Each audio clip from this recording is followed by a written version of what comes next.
Voici l'article avec les chiffres remplacés par les chiffres de l'alphabet. Pékin est le théâtre d'énormes précipitations depuis samedi. Le dernier bilan humain dans la capitale chinoise et dans la province voisine du Hebei fait état d'au moins 20 morts et une vingtaine de disparus selon un média d'État.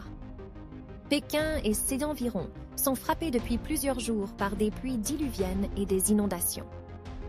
Le bilan humain total dans la capitale chinoise, ainsi que dans la province voisine du Hebei, s'élève à 20 morts et une vingtaine de disparus.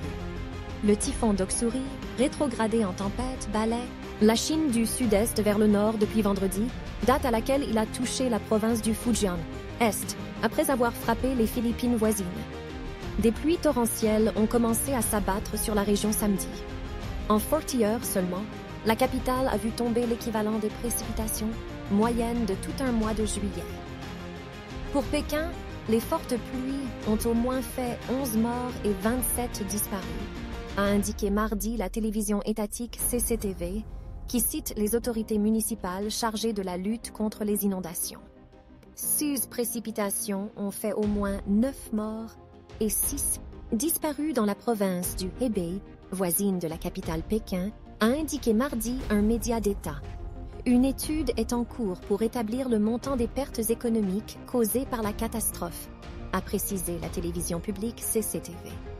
Le président chinois Xi Jinping a appelé mardi à tout faire pour secourir les personnes disparues ou prises au piège après ces inondations dévastatrices, a indiqué la télévision d'État.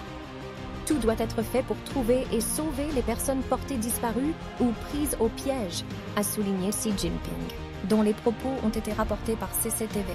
De graves dégâts des eaux.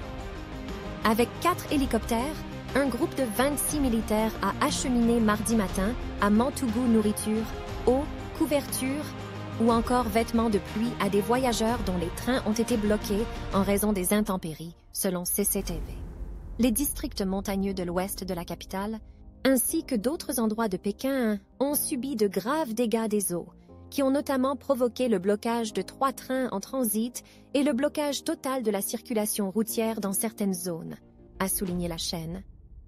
CCTV a diffusé mardi matin des images en direct de bus à moitié submergés par les flots dans un autre district rural, celui de Fangshan, ouest de la capitale.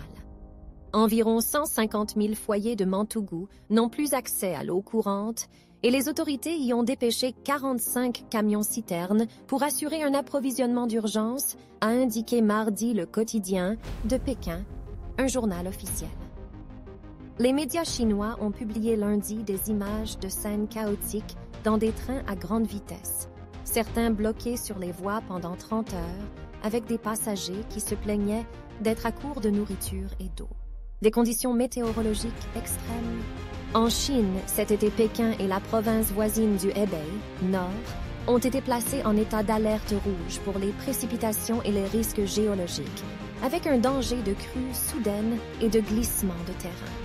Dans la ville moyenne de Handan, à environ 400 km au sud de Pékin, des sauveteurs ont réussi dimanche, à l'aide d'une grue, à extirper un homme de sa voiture, entouré par les eaux, avant que son véhicule ne soit emporté par le courant.